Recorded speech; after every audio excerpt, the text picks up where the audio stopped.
arrival, it's like survival. Nothing else seems real. I'm with the prospects, my ears and specs, quench my final prize. The odds are even and I'm steaming to find some rainbow eyes. You got rainbow eyes. You got rainbow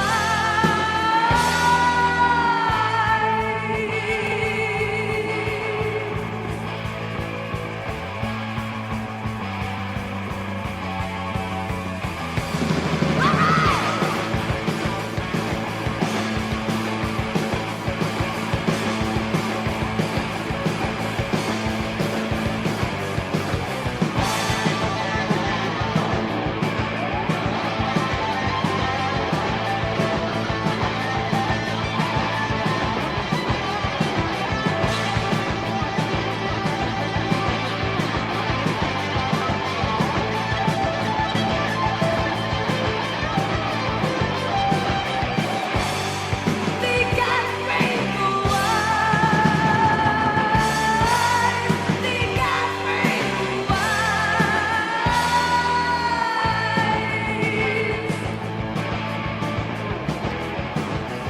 And when the skirt show, my lost people comes to the night. The student rock stars playing the guitar, composing his fist to write. The rolling style is aiming at the targets, just where it's right and cheese. I take the chances, I'm a man of romances, they then cool as steel. They got rainbow eyes. They got rainbow eyes.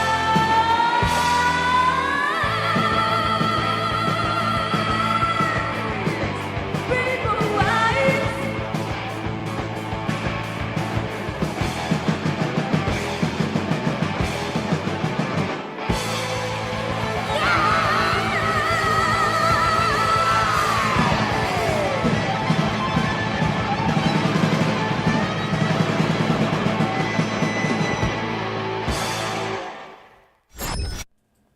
Hey guys, and yes, Jay, you're going to learn all about April Fool's Day horror, or at least my favorites anyway. And there may be more that I am missing, but I think, Jay, I think you and old Curly Jaws are the only ones in here right now, unless people are lurking and watching. I don't think Steve's watching even a few seconds of it, because he was going to watch Mystery Science Theater. I think the new season or whatever is out of those new shows.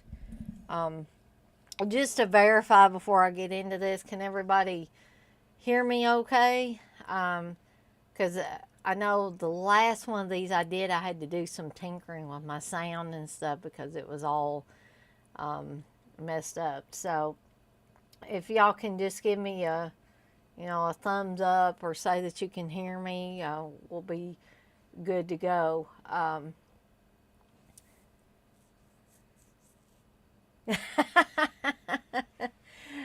Yeah, and I guess, Jay, that confirms that you can indeed hear me, so that's good. Great. Yeah, we don't need anybody else, do we, Jay? Us three, and that'll be fine. If we get anybody else, I'll consider that a bonus, I guess. And before I get into the movies, I just wanted to say that I realize it's not April yet. And you probably would expect me to be talking about Leprechaun movies since we're into March. But, hey, Darren, I'm glad you joined us.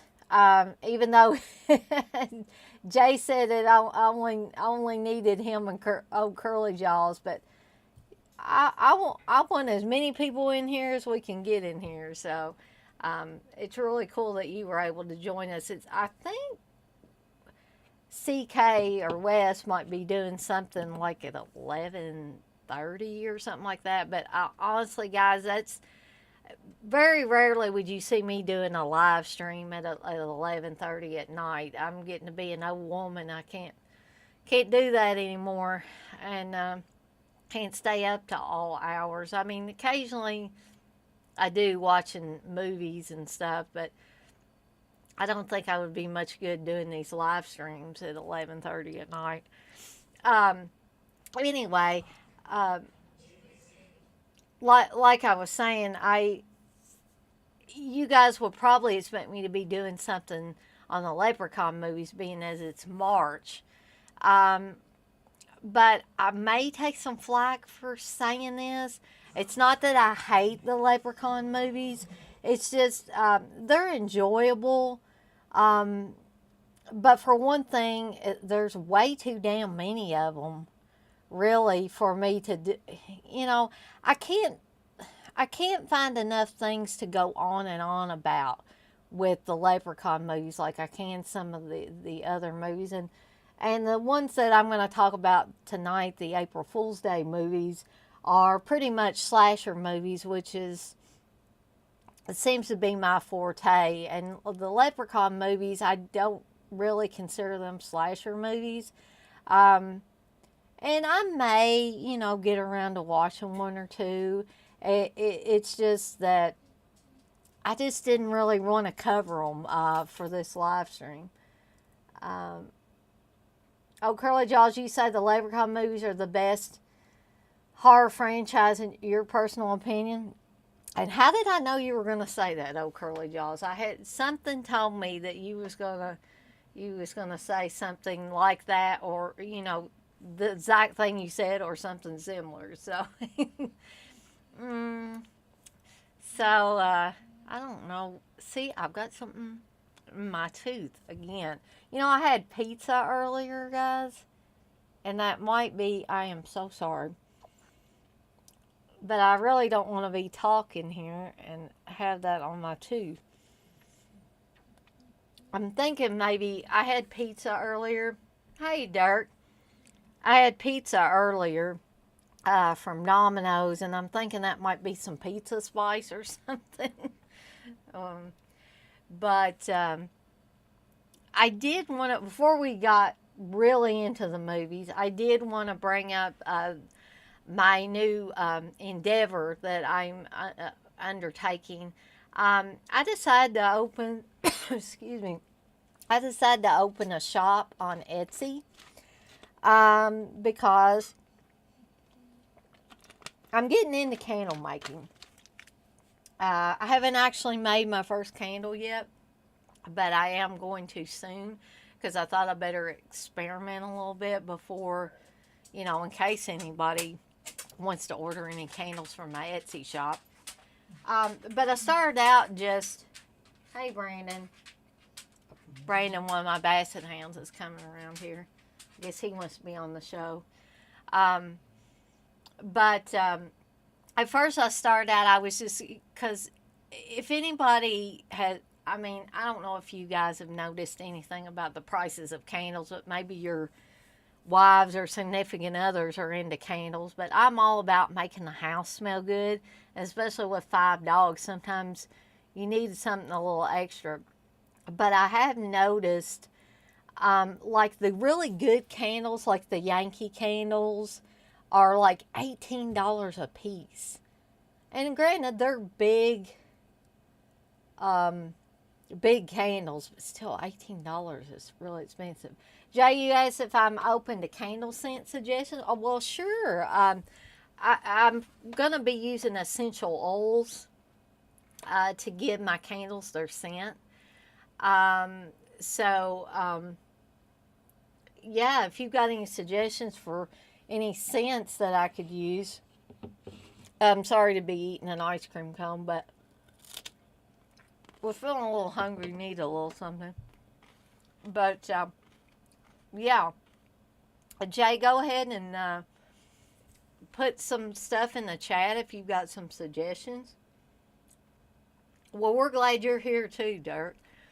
I'm glad to see everybody in here that's in here right now.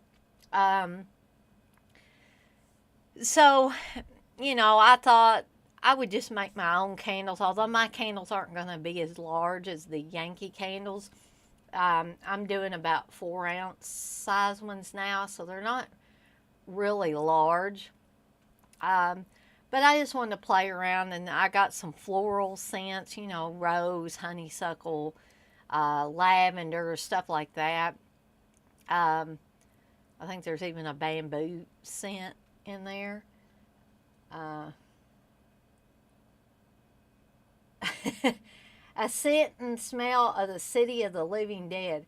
Well, Jay, do you know where I could get such a scent? Because I might be able to, there are some specialty stores that sell like zombie scents and stuff like that. That might be the way to go with it. Um, but I'm not really sure because I've got like a lament configuration lavender. Yeah, I have lavender. I could just always call it that. That would be awesome. Those are really good ideas, Jay. Maybe you need to be my partner in this little endeavor. But I might, if they start selling, if these 4-ounce ones start selling, I may move up to offering some 8-ounce ones. I'm going to be putting some stickers on them and like putting some laminate over the stickers so they don't get damaged. The stickers are primarily going to have to go on the top of the candle, the top that you take off to get to the actual candle, because a lot of the stickers that I got, they're horror stickers, of course. You've got Jason from Friday the 13th, you've got Freddy, Chucky from Child's Play, there's a Hellraiser one, there's all different kinds. Curly Jaws, you say you need a dead pit candle that smells like KFC and Jaeger. I might go for the KFC. Speaking of a KFC scent, they have these logs now that you can get to put in your fireplace or your fire pit or whatever that smell like KFC chicken, supposedly. I would love to get one and see if it really does smell like KFC. Yes, Trash Stash, we're actually going to be talking about Slaughter High in a little bit. So if you guys want to check out my store, right now it's just got the candles offered, and these candles are made to order. I'm not going to like pre-make a bunch and then them not sell. And so you've got a bunch of different scents to pick from. I've got them listed in the description. On the page, on the Etsy page. And also you get to pick from your choice of the colors, because I've got some dye to put in the soy wax. And you get your choice of, you tell me, if you want a Friday the 13th themed one, a Halloween themed one, Texas Chainsaw Massacre theme, whatever. Or if you don't see from the list of movies I've got there, just ask me, and I might have it or be able to obtain an actual sticker to put on it. I'm sorry for the background noise back there. I thought Steve was watching Mystery Science Theater, but it didn't really sound like it. It sounded like something else, so I don't know what it is.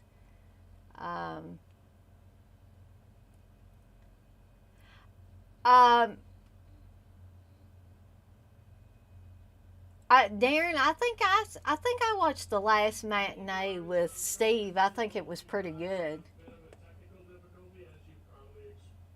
But I'm not sure if I'm being too loud for Steve, and that's why he's got that so loud back there. But if I get a little distracted, that's why. But anyway, if you want to check out my shop on Etsy, it is Morbid Beauty Boutique, and that should get you there.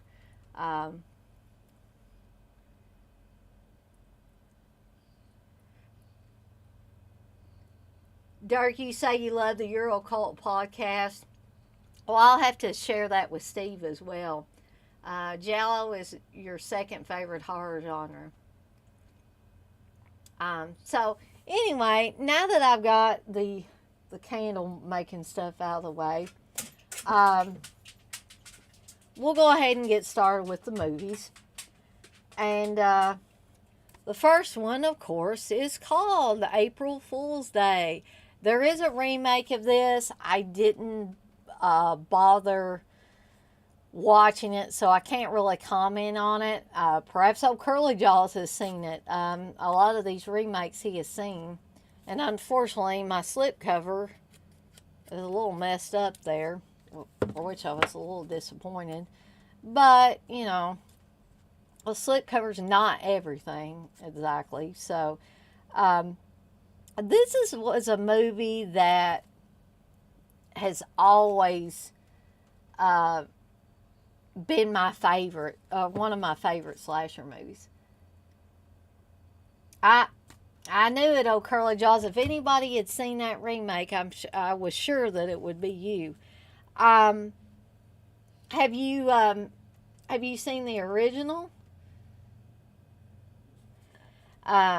So this, like I was saying, this has always been a favorite horror movie in general. Not only an April Fool's Day horror movie, but a favorite horror movie in general. So I was really super excited when Scream Factory came out with this release. The only thing that I'm a little disappointed with this package is the fact that it seems to be lacking in the special features department. Now, there might be some people that disagree with me on that. But basically, all you've got is new interviews with director Fred Walton, actors Deborah Goodrich Royce, and Clayton Rohner, or Ron, or however you pronounce it, which they're all perfectly good interviews. There's also interviews with the cinematographer Charles Minsky and composer Charles Bernstein. There's a theatrical trailer and TV spots, and that's it. You know, I was thinking, like, where's Amy Steele? Where's Deborah Foreman? And what's that guy's name? Gosh, I'm totally forgetting his name.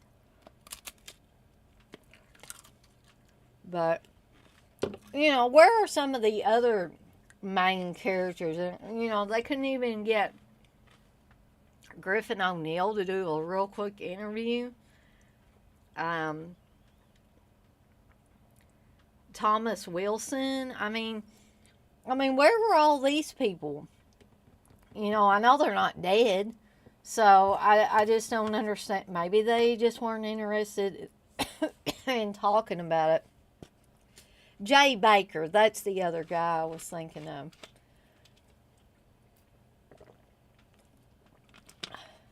Darren, you say you need to pick up the Scream Factory for April Fool's Day. Oh, yes. Even though I was a little disappointed with the special features, Darren, I still highly recommend it. But, oh, Curly Jaws, you say you are not a fan of the original April Fool's Day.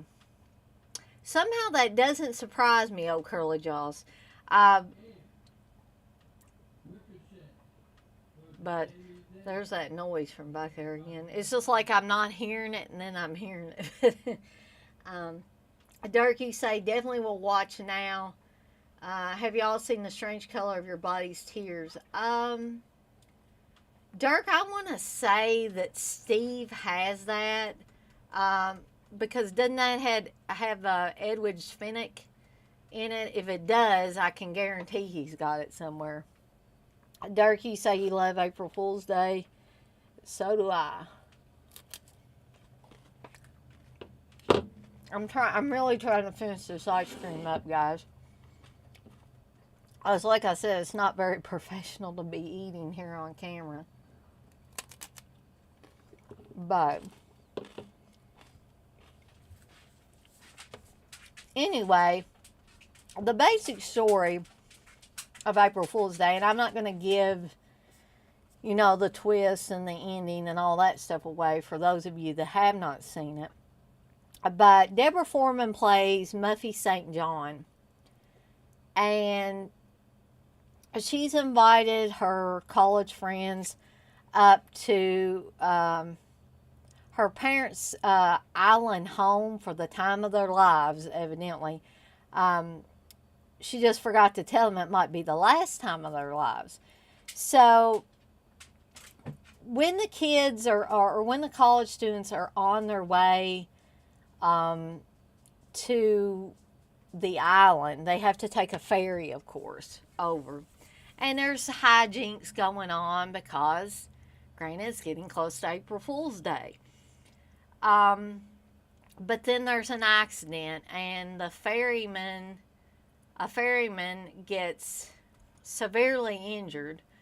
And then when they finally do get to the island, of course they have to tell Muffy what happened, and the constable is telling the kids, "Don't you go anywhere because we might need to talk to you."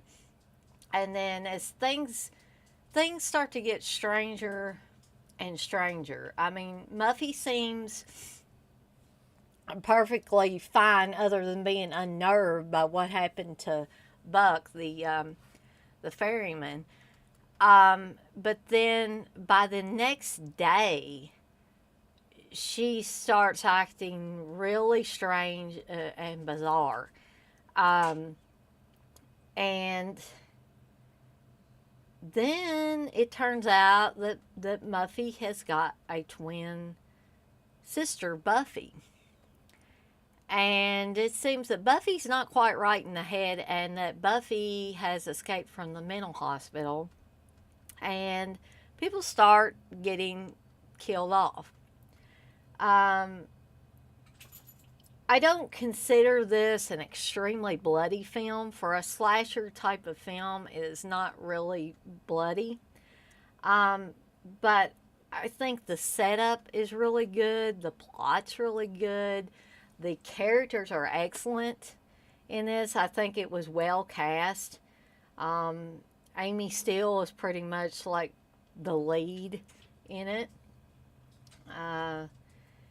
And that's another thing. They couldn't get Amy Steele to talk to her. I just don't really get it. Were these other people that turned off by this movie that they didn't want to, talk about it? I mean, Amy Steele will show up to horror conventions to talk about Friday the 13th Part 2. And actually, speaking of the Friday the 13th movies, this was produced by Frank Mancuso Jr., who has really close connections with the Friday the 13th films.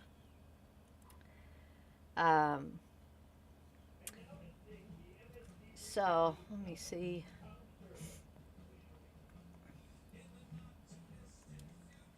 Let's see. Darren, you say April Fool's Day has to be in my top 15 slashers. Critics hated the ending, but I love the twist. Now, speaking of the ending, I'm not going to give the ending away, but I had heard that critics did hate the ending. I like it, but there were actually two different endings for the movie, and you don't get to see that other ending. That would have been an awesome deleted scene if it's still, if it's still around. But I'm sorry. I'm absolutely. I keep getting distracted by the Mystery Science Theater in the background. But they actually do talk about the alternate ending to this movie.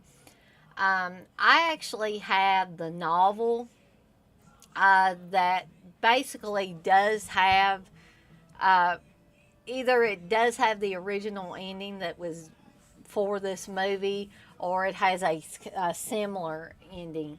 I would have liked to seen the other ending, but like I said, maybe that footage doesn't exist anymore.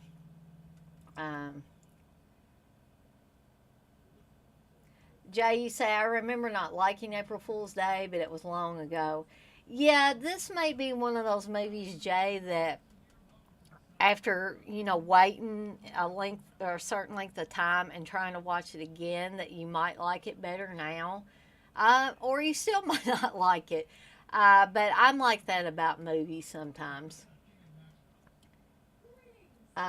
Darky say, I don't want to ruin if someone hasn't seen it, but Amy Steele is probably my favorite final girl. Well, I don't think that's really, in my opinion, that's not really ruining it, Dirk, because there's certain twists in this movie that, if we gave that away, that might ruin.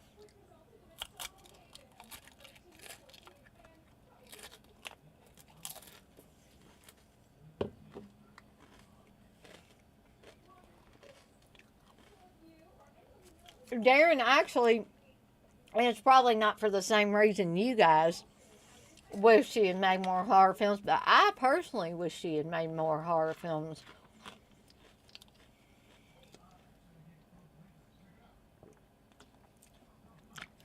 She's, in my opinion, as a final girl, she's not one of those wimpy girls that just goes around screaming and not doing much else. And as ones like that, I don't even think they're worthy of being called a final girl. But I mean, she does her fair share of screaming, but she's also resourceful, which I think makes her a lot different than some of the other final girls out there. Darky say definitely the smartest of the Friday the 13th franchise. Yeah, I would probably agree with that. Although I'm a real huge fan of the first one. I'm a huge fan of the fourth one. But, the second one has a special place in my heart as well.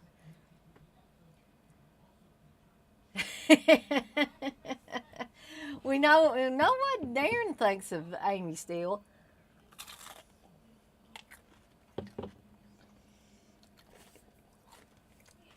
I've heard a lot of guys say that Amy Steele is hot. I mean, she's attractive, but maybe if I was lesbian, I would think she was hot. But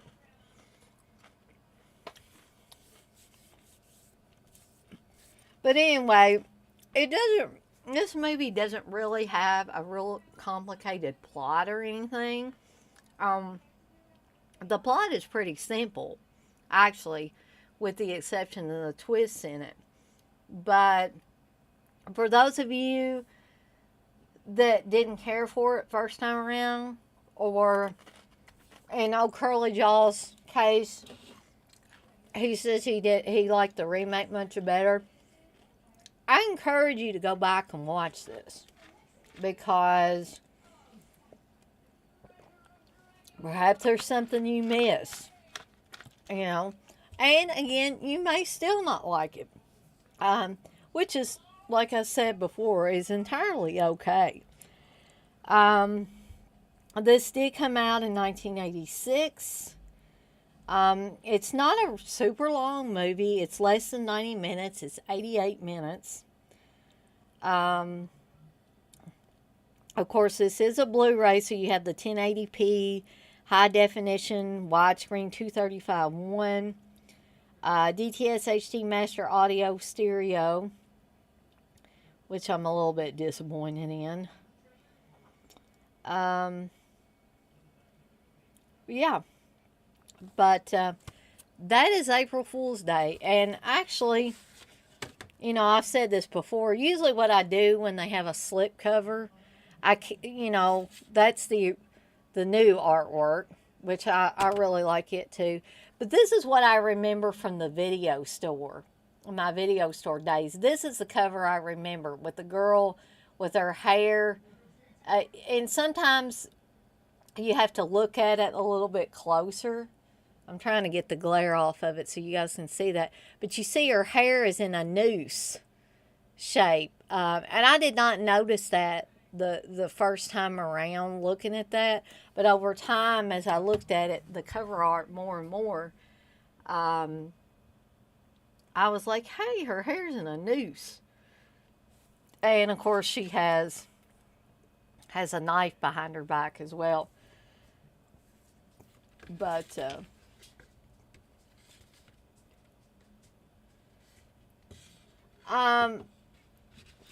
Darren, you're asking if April Fool's Day, didn't this ruin the director's career? You know, I watched the interview on this disc with Fred Walton, and he didn't seem to indicate that it ruined his career. Maybe I need to go back and watch that interview again. Dirk, you say, I remember watching the VHS back then. I did too. It was one of those on heavy rotation whenever I was going to the video stores. Darren, you say, when a stranger calls, I rank a bit higher. Yeah, I probably would too if we were comparing Fred Walton films. There's just something ultimately, I guess, more creepy about When a Stranger Calls than April Fool's Day. And it's probably, well, not probably, I could definitely say that it's because of the hijinks, the extra comedy added into April Fool's Day. And you have none of that. I mean, in my opinion, When a Stranger Calls is a very dark, disturbing film. And there's no room for comedy in that movie. So if you want a straight ahead horror movie that's creepy and disturbing, then When a Stranger Calls certainly fits the bill. If you want a slasher movie with a little comedy in it, I would say go with April Fool's Day. If we're just talking about Fred Walton films especially.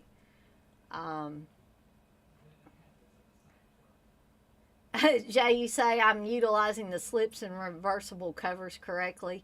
Well, I figured that way you get the best of both worlds. You have the new artwork and you have the old artwork. Sometimes I like the new artwork better. Sometimes I prefer the original artwork. In the case of, I hate to bring this up again, but I'm going to. In the case of the Scream Factory releases of the Halloween films on 4K, that's a great example, in my opinion, of bad new artwork. And it seemed like the more the Halloween movies went on, by the time you got to part 5, it was just absolutely horrific. The cover was. Which is why I flipped the covers around on the part where the disc is in it. The case, I actually reversed that cover to have the original artwork. And they made them so dang, they made those little, I don't know if you would call those slip covers. It's almost like a bookcase effect where you slide the movie in sideways, if I'm remembering correctly. But they made those daggone things so sturdy. Why didn't they come up with better artwork? That would have been awesome if they had done that. Darren, you say that you got the one sheet poster of April Fool's Day. That's awesome. That's one I don't have. Dirk, you say, yeah, it's awesome. Poster art definitely made me want to watch it. And you also say, I remember Blackout came out around that time on HBO. It's a great twist in that movie and tones of Giallo.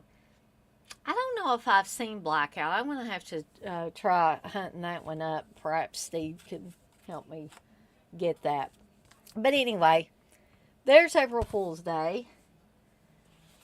And the next one, and this is the Vestron Collector's Series Blu-ray release of Slaughter High, which you can also see the picture behind me that matches up with this. And this was another one back in my VHS days.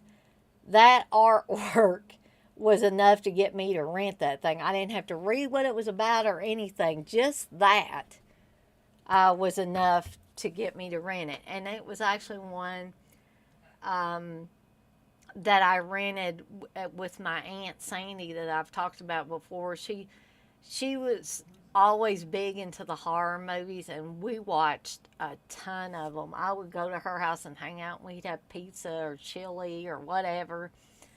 And we would watch some horror movies. And she was primarily the one I went with when there was a video store not very far from us that started having deals on the VHS where you could rent 7 movies for 7 nights for $7. Let me tell you, I watched a lot of movies during that time because that was too good of a deal to pass up. And so this was one, I believe the first time I saw it with my Aunt Sandy, and I just thought it was one of the coolest movies ever. I can't really think of anything that I don't like about Slaughter High. I mean, it's got the revenge thing, it's got a twist in it, a couple of twists actually, if I'm remembering correctly, and some badass artwork on there as well. I just don't think you can go wrong with this at all. And of course, you don't have reversible artwork because, it's the same. So, Vestron, the Vestron Collector Series opted to go with the original artwork on that. Curly Jaws, you've never seen Slaughter High? Man, you need to get a copy of that.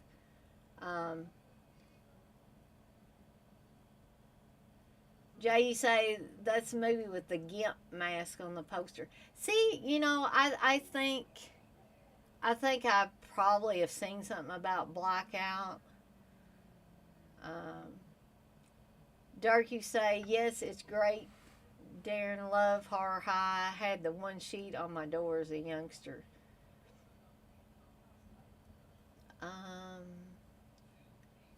Darren, you say, Slaughter High is a top 10 for me. I always thought it was American, but it was actually shot here in the UK.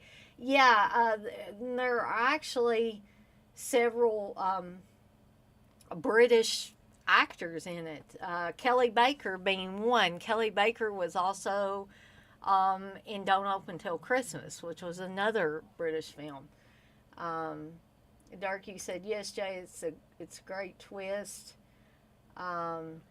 Jay, you say, I never had any luck hanging out with ladies by offering pizza, chili, and harmony. Well, maybe it only works when you a niece is hanging out with her aunt. I don't know. I mean, if a guy offered me pizza or chili and horror movies, I'd be right there. So I guess it depends on the lady. Darren, you say, shame about the lead actor committing suicide too. He never got to see it released. Curly Jaws, you say you're going to definitely check it out. Yeah, I highly, highly recommend it. Yeah, Darren, that is and I think about that, unfortunately, whenever I'm watching this, because the stuff I've heard about Simon Scudamore, who played Marty in the movie, was that he was a really sweet guy, and he would not let the movie interfere with him doing, I don't know if you would call it the Lord's work or whatever, but it wasn't anything to do with church, but I think I want to say he went and helped out with children that were maybe in an orphanage or something. There was something that he was doing with kids, and he would never let this what he was doing with this movie interfere with it at all, because the kids thing was more important to him than the movie, and I think that shows great integrity. But unfortunately, the young man must have been going through something that none of us, I guess, could ever understand. And it's really sad that he chose to take his own life like that. I wish he could have gotten the help that he needed. Um, so, basic story of this is, it's the revenge thing, which a lot of um, slasher films during this time period were like this. This also came out in 1986, and I believe they were going to call it April Fool's Day. Um, and then, of course, the other movie that we just talked about with the title April Fool's Day, and they could not do that. Um, so they ended up having to change it to Slaughter High, which I think is an awesome title. I think it probably worked for them instead of against them for them to have to change the title. But like I said, it's pretty much a revenge thing, as most of these 80s slasher movies were. So Simon Scudamore plays Marty, who's a kid that everybody picks on.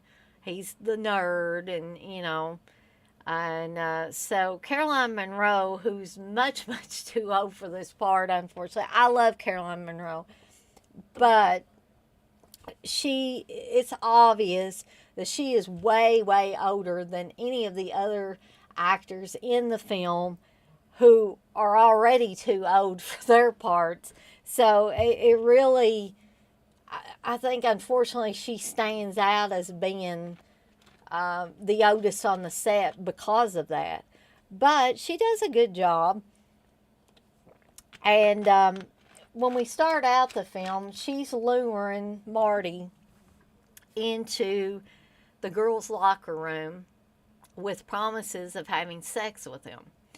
Now, don't get too excited, guys, because you're not going to see naked Caroline Monroe anywhere, unfortunately for you guys, because she never. I don't even think you see her undressed. You see her taking a shower, but there's no boobage or anything like that. You don't see any of that I can recall. Even though the movie's unrated, there's no naked scenes of Caroline Monroe anywhere to be found. But anyway, so she lures Marty into the girls' locker room, promising to have sex with him in the shower. He's getting all undressed and stuff, and she's like standing outside of the shower where he's at, and she lets her friends in. She sneaks them in while Marty's still taking his clothes off and stuff. And he's like, "Are you?" She says, "Are you ready?" And he says, "Just about." And he comes out. We get full frontal of the male, which we usually don't see in movies like this. Usually, we're seeing the breasts and the butt and all that on the women. Some occasionally we would see full frontal on the women, but in this case, we get full frontal on the guy. And he comes out completely naked, says, "Here's Marty," and all her friends are out there, and they're like videotaping it. One guy has a Joker mask on, which comes into play later. And so he's completely humiliated. The coach comes in there, makes everybody get out of there. They do the whole kind of Carrie thing. They did something bad to Marty, so now the coach is going to make all of them pay for it. So he's making them do push-ups and stuff, and be, really giving them hell. And So then a few of the guys end up like, well, one guy ends up sneaking back into the lab where Marty's working on a science experiment of some sort. I have one question though. There is some acid precariously perched on the edge of a shelf, like right at the top. You can just literally see it shaking. I don't know who would think it was a good idea to put some acid up there like that, but um, I guess if we didn't have it, there wouldn't have been any movie. But so anyway, two of the guys give Marty a joint that makes him ill and he has to go to the bathroom. Meanwhile, another guy, Skip, ends up sneaking into the lab while Marty's in the bathroom and puts something in the solution he's got there in a beaker and then sneaks back out. Well, Marty's still coughing from the joint that those other two guys gave him when he comes back to the lab, and a whole bunch of things are set in motion where the acid ends up falling off, splashing him in the face, scarring him forever.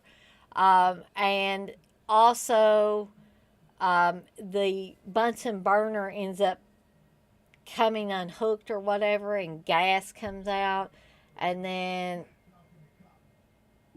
I think he was still smoking the joint, and the fire from the joint gets in that gas, and just there's this big explosion. So, needless to say, Marty's going to be a little pissed off. So, I believe it's their 10-year reunion, and the only people that get invited back to this reunion are the ones that hurt Marty.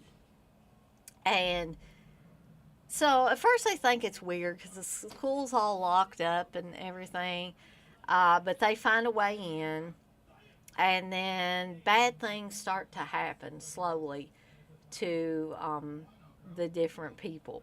And I don't want to give away the twist, especially for those of you that have not seen it, or the couple of twists actually. This has got some good kills in it. There's a really good bathtub scene, although I'm not sure why a bathtub would be in a school, but whatever reason, that is pretty cool. Again, I don't consider this one a super bloody movie. It's just like I said about April Fool's Day. It's well made. Has pretty decent actors, and I think the actors were probably just a little bit better in April Fool's Day. But it still works for me, and I enjoyed it a lot. Darren, you said Class Reunion Massacre has kind of a similar storyline and was 10 years earlier. It's not exactly the same, but close. Great film as well. Yes, I would agree with you. The other title it's known under is The Redeemer, which I actually have. I have a Blu-ray of that, and I love the film. But Code Red put out the Blu-ray, and I believe Steve got it for me because he knew I liked that film a lot. And it has what I refer to as sparkler head in one scene. I have never seen this before or since on a Blu-ray. But there's one scene where this girl's head is completely encased in what looks like a gigantic sparkler. And I was like, how in the heck does that happen? But for whatever reason it did. Dirk, you say, do you like this or Terror Train better? Dirk, if I had to compare this with Terror Train, I would probably say Terror Train's a little higher as far as which one I like better.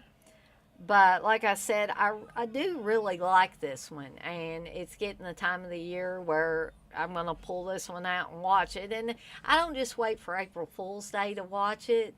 I'll watch it at other times. But it's one of those things where it's like a lot of other slashers. You don't want to watch it a lot, whole lot in a row, or watch it every week or anything because you're going to get burned out on it. I mean, I even do that with the Friday the 13th films, and I love those. Um, so, uh, oh, Curly Jaws, you say, I'm surprised this film hasn't gotten remade. Um, Actually, I'm surprised too, Curly Jaws, because they've remade everything under the sun, it seems like. Darren, you say, I've never really thought about it, Dirk, but they do have similar storyline. Love this a bit more than Terror Train. Well, that's interesting, Darren. We got two different takes on that. Dirk, you say, I need to rewatch. It's been 30 plus years, probably. Oh, yeah. You guys are making me feel real old. I guess I am old. I'll be 46 on my birthday in June. So, well, let's talk a little bit about the special features on this. There's audio commentary with co-writers and directors George Dugdale and Peter Litton. There's an audio interview with composer Harry Manfredini. By the way, Harry Manfredini did do the music for this, although I've heard several people say that, well, including Steve, that near, near, near, near music in it is awful and not indicative of very good Harry Manfredini music, but perhaps he was told to do it that way. Featuring isolated music and SFX selections. There's featurettes, Going to Pieces with co-writer and director Mark Ezra, My Days at Doddsville with actress Caroline Munro, which is really good. Alternate title sequence, theatrical trailer, radio spots, and still gallery. Again, not a lot of special features on this, but we do get audio commentary, and we do get a great interview with Caroline Munro as well. So, another one I highly recommend around April Fool's Day or any time if you're just in the mood for a good slasher. This one certainly fits the bill.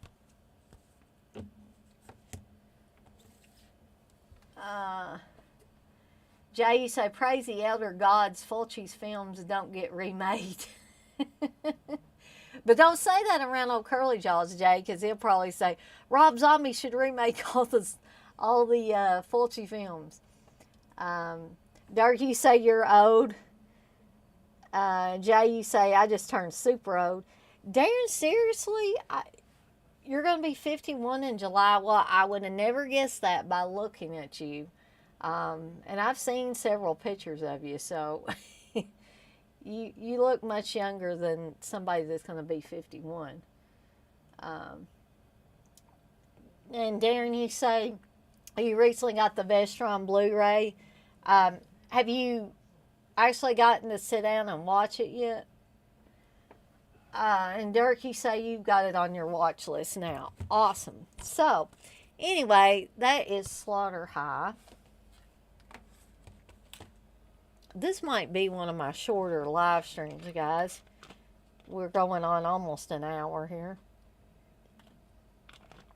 Now, the last one I'm going to talk about, I'll be completely honest with you.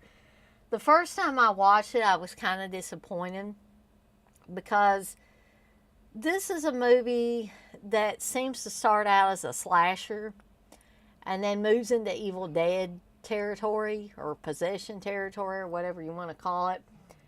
And I almost think it may have been better received if it had went one way or the other.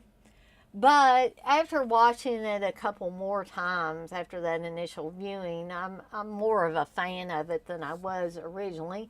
So much so that I asked for the Blu-ray for Christmas, which Steve, bless his heart, got me. Darren, you say not seen the special features yet. Okay. Yeah, it's got some decent special features yet, especially like I talked about, that Caroline Munro interview is really good. Dirk, you say it'll be like watching a new film. It's been so long. And Darren, you are exactly right. He knew the way I was talking about it, what movie I was talking about. It is Killer Party. It does have some pretty cool artwork on there. And the tagline, by the end of the dance, some of the sorority sisters were dead on their feet. So, this one, this is so weird that all three of these April Fool's Day related movies came out in 1986. So that must have been the year for April Fool's Day movies. Um, I'm assuming this is Wes. Hey, Dana, are you going to be talking about Easter Bunny Massacre? No, I'm not. I am not. I don't even think I've seen that movie, Wes. Oh, Curly Jaws, you say, Dana, I got a movie for you to watch. It's a really good slasher film, The Strangers That Pray at Night. Well, actually, oh, Curly Jaws, I have watched that movie with Steve. And unfortunately, I wasn't a fan of it, but I do thank you for recommending it, though. But anyway, back to Killer Party, and I just noticed, I've never noticed that before, and I don't think you guys can see that, but like right here, right across here, there's a printed thing that says disc made in, and I can't really read the rest of that, but this is a Scream Factory release, and I have never seen that. Oh, it says disc made in Mexico. I have never seen that printed on the cases of any of the Scream Factory releases. So I really don't know what's going on there. I guess that means their discs are printed in Mexico. Oh,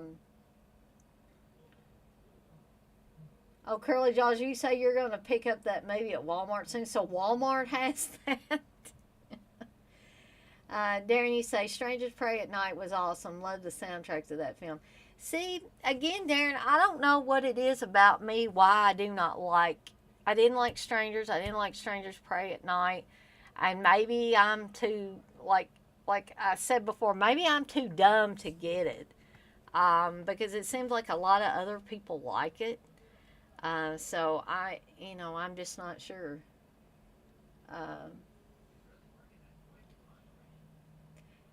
Which you say Mexico is where all the discs are made. Ask Joe about it. Yeah, well, I mean, it's possible, but I've never noticed it actually imprinted in blue on the back of the case or the insert or whatever. I mean, let me look at one of these others and see. Yeah, see, that's the only one that I've noticed that's like that.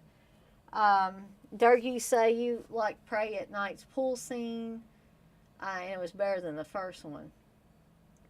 Wes, you say Strangers Pray at Night is better than the original. Okay, so guys, help me out here. What am I not getting about either one of the movies that why I don't like it? Because, I'm not a person that has to have everything explained to me. But my gosh, I can't for the life of me get where did these people come from? I mean, give me something. You don't have to tell me everything, but where do these people come from? Why are they mentioning a certain name when they go to the doors of these of strangers? They're not obviously not people they know, and I just don't. I mean, am I missing something? Is there something that said where these people came from? Are they supernatural? They almost seem like a family of people that decided to start killing one day, but it's not like they're like the Texas Chainsaw Massacre clan or anything like that. So I guess I just didn't get it. Darren, you say The Strangers was slow and boring in my opinion. Sequel much better. Curly Jaws, you say the second one had better kills, better characters, better story. Well, these are just people wanting to kill people for no reason. That's basically the plot. Okay. Well, she said it was better paced and the pool scene was Jallo-esque and was very well done. Oh, Curly Jaws, you said they were just doing it for fun. So they were thrill killers, in a sense, I guess.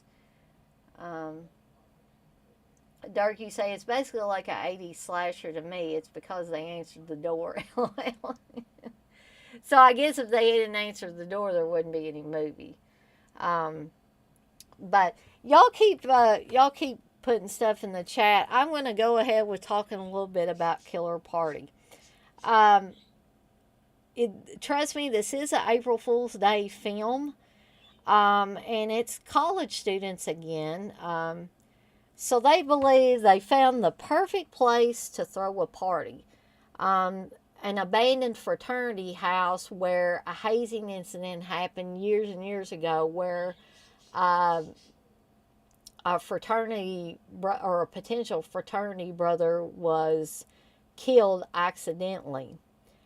Um, Actually, he was guillotined. Um, but shortly after their party begins, the student body count starts to rise as the vengeful pledge returns from the grave and makes it a party to die for. That's where the possession comes in, because this vengeful pledge, who is accidentally killed, starts possessing people. And I'm not going to lie, the possession scenes are great. You have a possessed person with a pointy tongue coming out of their mouth, going bah, bah, and crawling on the ceiling and all kinds of stuff. It was great. Just the first time watching it, I think because I was expecting a slasher, I got a little disappointed when the possession part came into play. Paul Bartel is in this movie. And it has the debut of Joanna Johnson, who went on to be on The Bold and the Beautiful, which is what she's best known for. I believe this may have been her only horror film, but I could be wrong on that. Killer Party was written by Barney Cohen, who wrote Friday the 13th, The Final Chapter, which is one of my favorite Friday the 13th sequels. And this was directed by William Fruitt, who did The House by the Lake, Spasms, and Funeral Home, which is another one of my favorite horror films.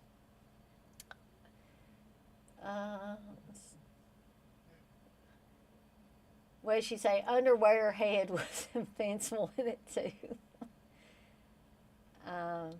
Derek, you say because you were home, what the chick said. Yeah, I do remember them saying that. Wow, Curly Jaws, you didn't like Friday the 13th Part 4? Wow. That kind of blows my mind. Let's sit and think about that for a second or two. But with that being said, that fits in with, some of the other movies that you like. Darren, you say it's weird. All three films you mentioned was all called April Fool's Day and made in the same year. Yeah, it's very strange. I mean, I don't think we'll see that happening again. Turkey says, that's blasphemy, old Curly. I don't know if it's blasphemy, but it seems like par for the course for old Curly Jaws, though.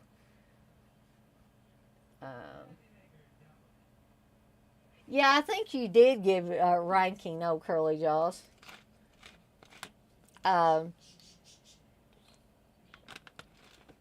But Killer Party was not a film that I watched in my video store days. I had not even heard of this movie until probably right before I left home and moved to Louisville and got married to Steve.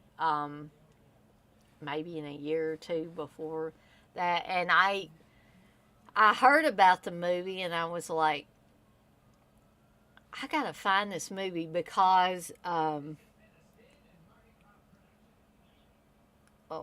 gosh. Sherry Willis Birch, who was in Final Exam, which I know Wes does not like. A lot of other people don't like. They think it's slow and everything. But Sherry Willis Birch was in Final Exam as the pretty blonde sorority type girl in that movie. And I believe that I was looking up her filmography and found out that she was also in Killer Party.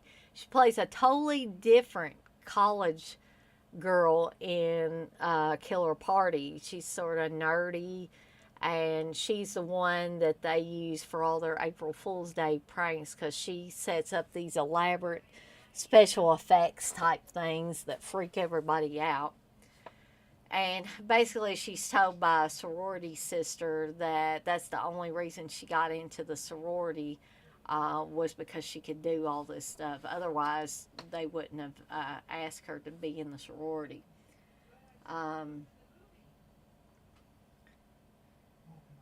Let's see. Jay, you say, I need a live stream of Curly Jaw's hot takes. No, Curly Jaws, you say, might go live after this one is over. Darren, you say, oh, Curly Jaws, please tell me Jason X isn't your favorite of the franchise. You say that's your fourth favorite. See, Darren and me are probably on the same wavelength about Jason X. I didn't care much for Jason X, even though it had Kane Hodder and everything in it. The whole Jason in space thing, and I didn't like a lot of the characters, and I could go on and on. I may have to give a rundown on all the Friday the 13th films, including the remake, which upon second viewing of the remake of Friday the 13th, I like it a lot better, and I think Derek Mears does a good job in it. Dirk, you say X has one of the best kills of the franchise. Well, there's no doubt there's some interesting kills in it. But I don't know. I guess I just didn't like the whole Jason space thing. It just didn't do it for me. I guess I'm more of a Camp Crystal Lake gal instead of a space gal, unless you're talking about something like Aliens or something.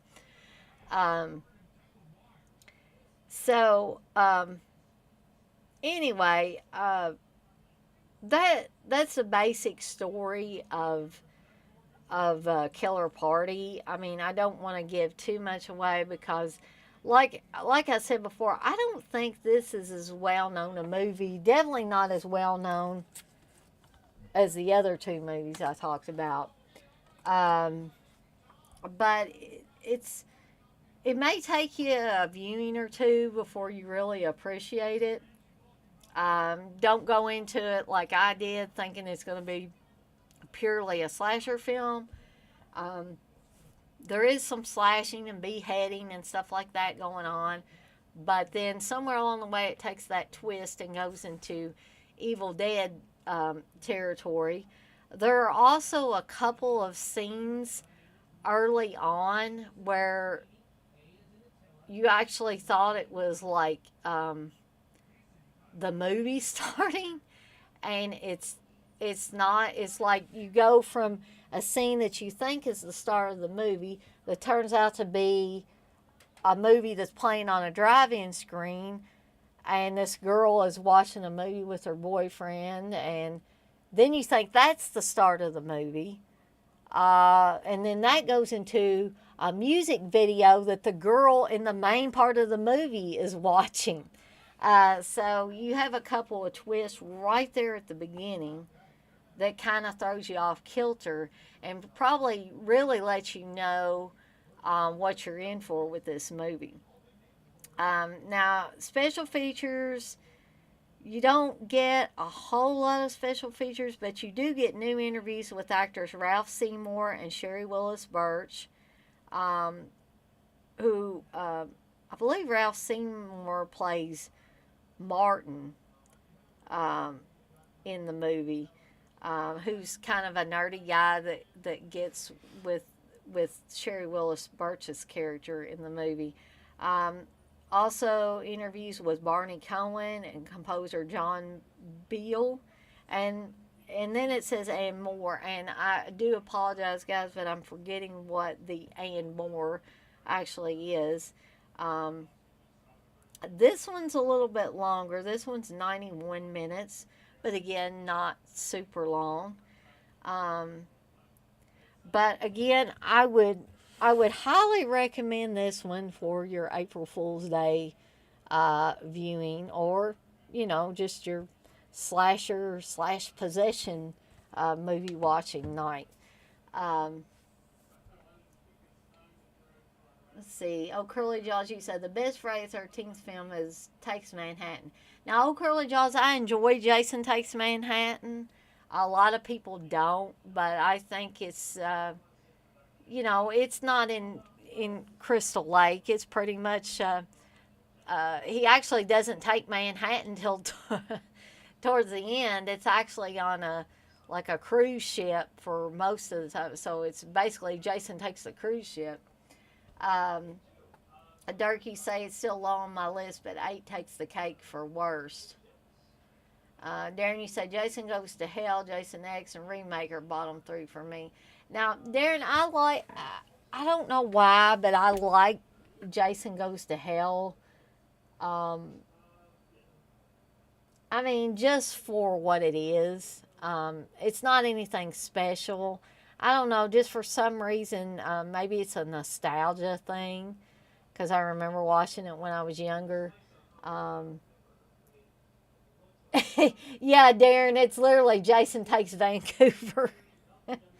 um, yeah.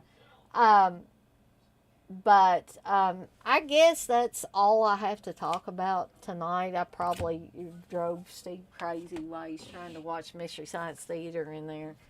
I'm not even sure what the movie they were showing on this particular show. Any Mystery Science Theater fans out here in my chat? Probably not, or you'd be watching Mystery Science Theater. I honestly, just my opinion on it, in case anybody cares, is I don't care much for the new version of it with this Noah. Um, I like, Joel and Mike. I like those old ones, but, to each his own. Um, but again, does anybody have anything they want to bring up or suggest? Something you might want to see me do a live stream over in the future? I will take anything into consideration. Well, I should say almost anything into consideration. Um, Dark, you say you remember the old show. Have you watched any of the new ones at all? In my opinion, I don't think it has the same magic that the older shows did, and I don't think it's as funny as the older shows were. Wes, actually, Steve's back there watching the new Mystery Science Theater, so he's not snoring right now. um,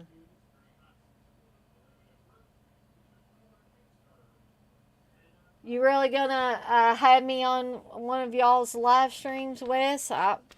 You know, like I said before, I said name the date and time, and I'll be there.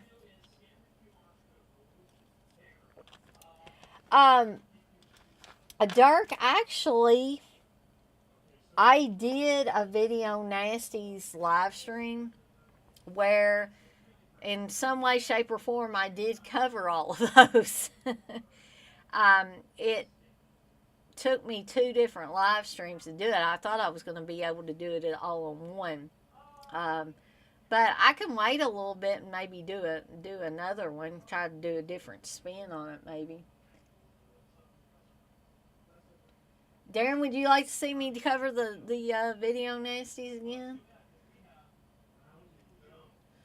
Uh, Wes, I actually at this point I don't think I'm gonna be nervous. I'll be honest here, and I don't know if I've ever told Wes and Aaron this before, but like the time I was most nervous was when I called into the show for the first time. I don't know why. Because basically Wes and Aaron are just like, they're just 2 guys that are just like me. They have a show that's very popular. And I guess maybe that's what it was, because I thought these guys are super popular. Their show gets listened to by, but like, I don't know how many people, but it has to be a lot. And I didn't want to come off sounding like a doofus when I called in. Uh, so I don't think at this point that I'll be nervous. A final girls episode. That's interesting. Yeah, I'd be up for that. You can't remember when I did that, Darren? Well, I may have to, like I said, put a new spin on it. I think the old ones that I did, when I hadn't had my new channel up yet on YouTube very long. And actually, Steve was with me for some of those. I think those videos, I want to say both of the videos are still on YouTube if you wanted to see, if you want to watch those. But I'd be glad to do another one at some point too.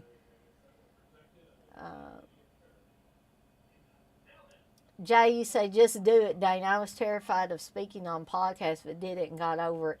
Yeah, I think the more of this type of stuff that you do, the less nervous you get. I used to do a show with Jenny, who you guys in the Dead Pit circles will remember Jenny. Um, I believe even Wes and Aaron did a song for Jenny. um, and I did a show, Seductive Poison, with Jenny a few years back, and that was a lot of fun. It's basically was just like getting on there and talking with a friend. I mean, I wasn't a bit nervous doing that.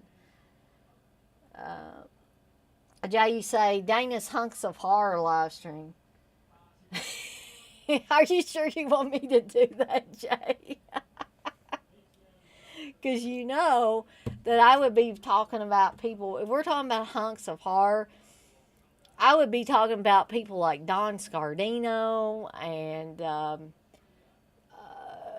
talking about like Ted Raimi and, I mean, because that's, those are the kind of guys I think, that are attractive to me. And it's not necessarily all their looks, it's their personality and stuff, and the personality it shines through in the characters that they play. Um, uh, Wes, you're wanting to know if I'd be available next Thursday. Well, um, next Thursday. Trying to think if.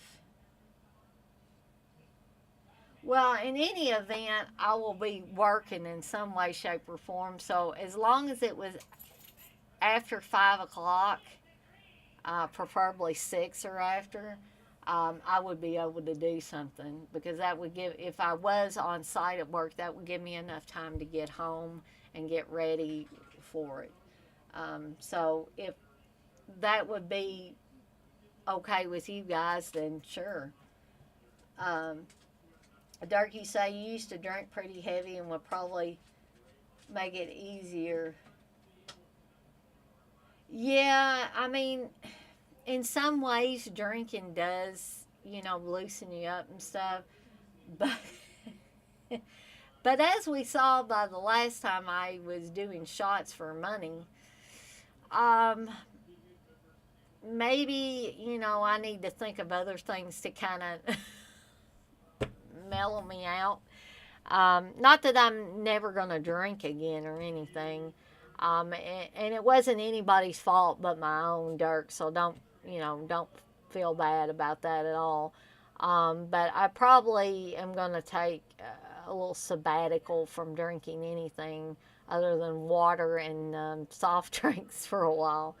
Um, Dirk, you say public speaking is a mental thing. Yeah, I think it really is. Darren, that's what Steve told me, that you said that you were nervous on the first year old cult. And I think you actually told me that as well. Um, well, thank you, Dirk. I will share that with Steve because I'm sure he'll be pleased to know that. Um,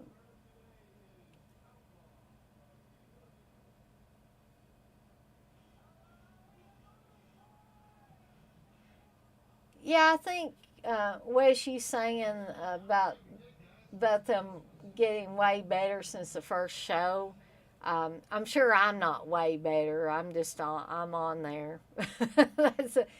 But I think it sometimes takes people time to get their niche and get everything worked out and the back and forth and all of that. I just think it takes a little time.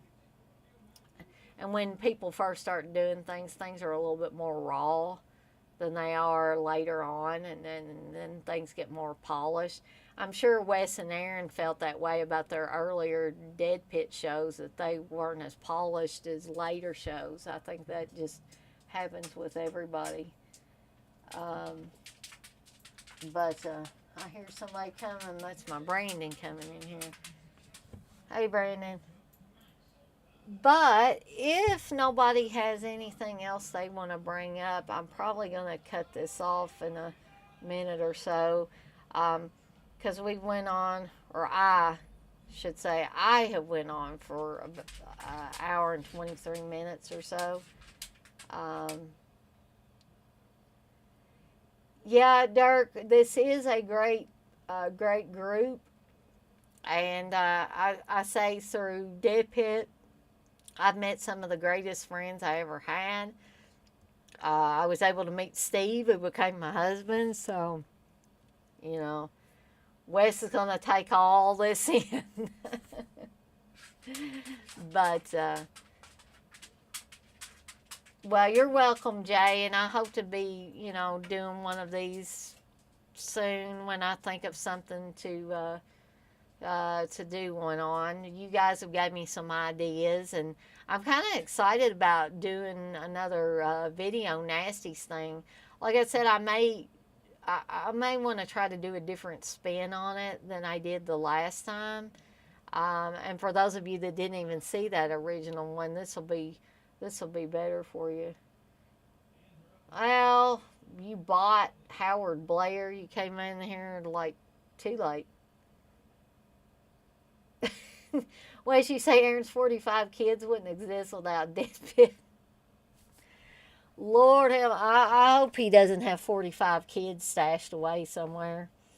Um, but anyway, guys, I think I'm going to cut on out of here and or skedaddle on out of here, as I usually say.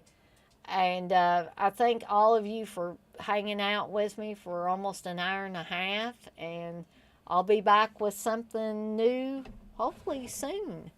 Talk to you guys soon.